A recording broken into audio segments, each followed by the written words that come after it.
caminho de Caim. Mensagem de Horatius Bonar. Gênesis 4:16. E Caim saiu da presença do Senhor. 1 João capítulo 3, versículo 12. Não como Caim, que era ímpio e matou seu irmão. E por que ele o matou? Porque suas próprias obras eram más e as de seu irmão justas. Judas versículo 11. Ai deles, porque seguiram o caminho de Caim e correram avidamente após o erro de Balaão em busca de recompensa e pereceram na contradição de Coré. Como o caminho de Caim é mencionado pelo apóstolo Judas, especialmente o caminho dos últimos dias, perguntemos o que era. Foi mau, não bom. Ele é um pecador aberto e desafiador, e nele o pecado atinge seu pleno andamento. Ele é o primeiro filho da queda e o descendente dos caídos. Ele não é um transgressor comum. Ele não segue uma carreira comum de maldade.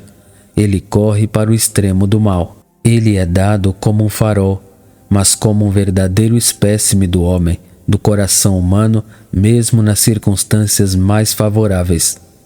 Ele veio ao mundo não como Adão, adulto, mas uma criança, e, portanto, com a menor quantidade possível de maldade. Ele é filho de pais crentes, pois Adão mostrou sua fé chamando sua esposa, e Eva mostrou a dela pela maneira como recebeu seu primogênito. Ele tinha um irmão muito piedoso e era de uma família piedosa.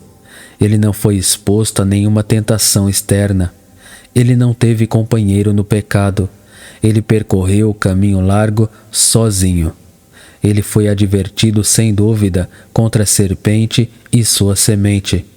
Ele foi falado mais de uma vez diretamente por Deus. Ele tinha todas as vantagens possíveis na ausência do mal e na presença do bem.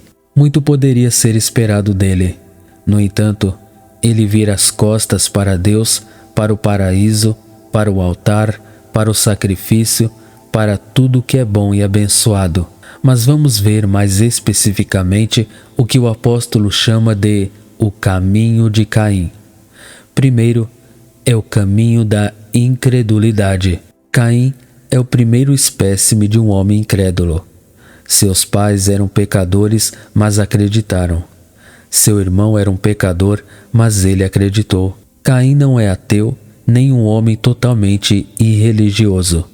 Ele possui um Deus e traz seus frutos ao altar. Mas ele não traz nenhum cordeiro, nenhum sangue, nada que fale de morte. Ele vem sem confissão, sem clamor por misericórdia.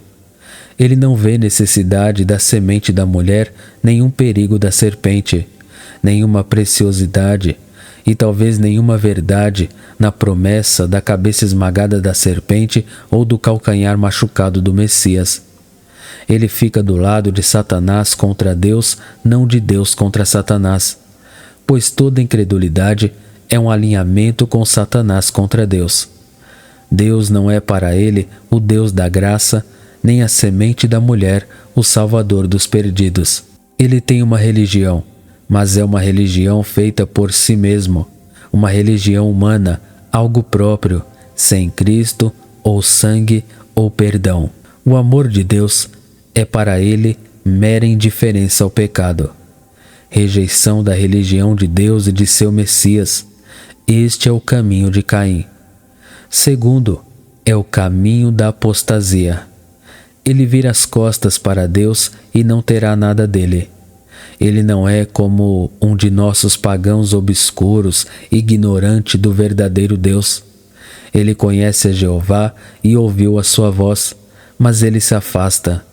Ele é um apóstata, o primeiro apóstata da religião de seu pai, um escarnecedor do Messias.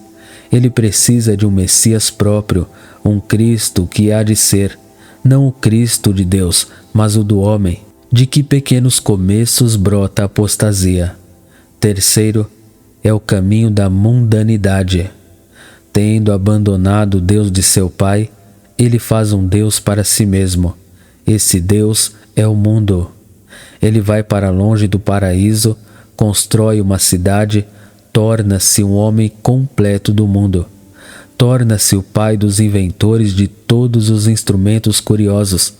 Lidera a sempre crescente multidão em sua corrida de mundanismo e vaidade, com grito: avante, adiante, progresso, progresso. Comem e bebem, casam-se e dão-se em casamento. Tudo sobre Caim é deste presente mundo mau. Em nossa época, que espírito de mundanismo está espalhado. Muitas vezes não é maldade aberta, mas simplesmente mundanismo, absorvendo a alma de modo a atraí-la para baixo da região do mundo vindouro. Quarto, é o caminho do ódio.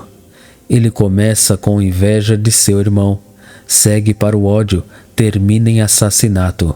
Ele é especialmente ciumento por seu irmão ter encontrado o favor de Deus. Sim, estranho.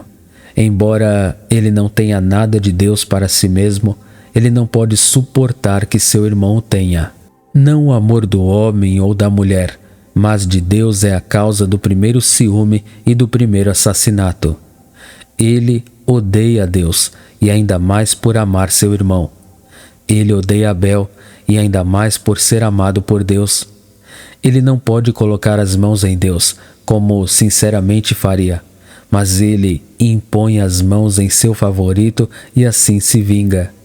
Sim, o caminho de Caim é o caminho da inveja, do ciúme, do ódio, do assassinato. Quinto, o caminho do desafio a Deus. Ele dissimula. Ele limpa sua arma ensanguentada e suas mãos ensanguentadas, dizendo: o que eu fiz? Ele mente, ele finge, ele esconderia suas ações de Deus. Ele enganou seu irmão para um campo solitário e o matou, pensando que ninguém o resgataria e ninguém o veria. Ele age como mentiroso e hipócrita na própria presença de Deus.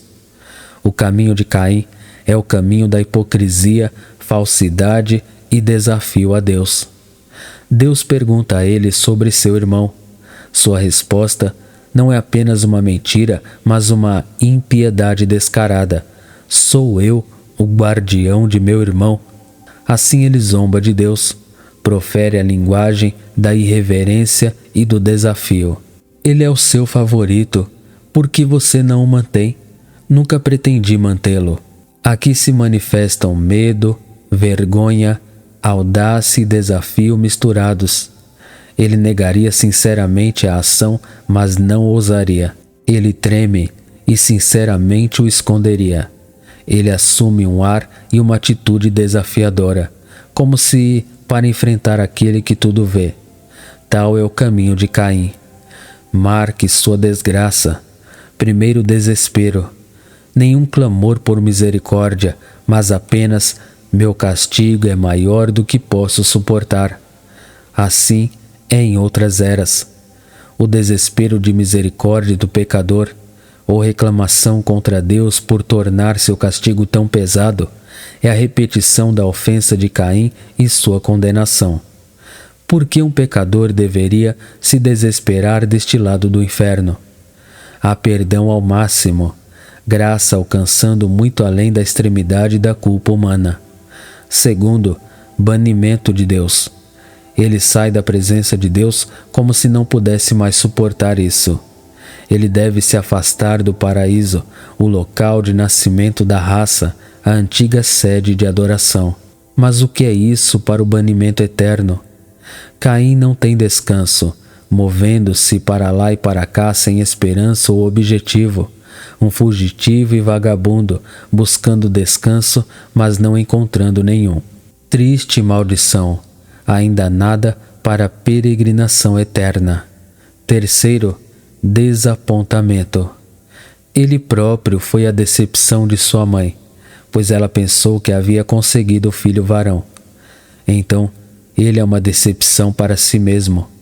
Do começo ao fim, vemos nele um homem desapontado, tentado de tudo, sem conseguir nada, construindo cidades, vagando de um lugar para o outro, para acalmar sua consciência e preencher o vazio de seu coração. Quarto, mundanidade sem frutos. Ele é o herdeiro de um mundo estéril, pois o mundo inteiro é dele.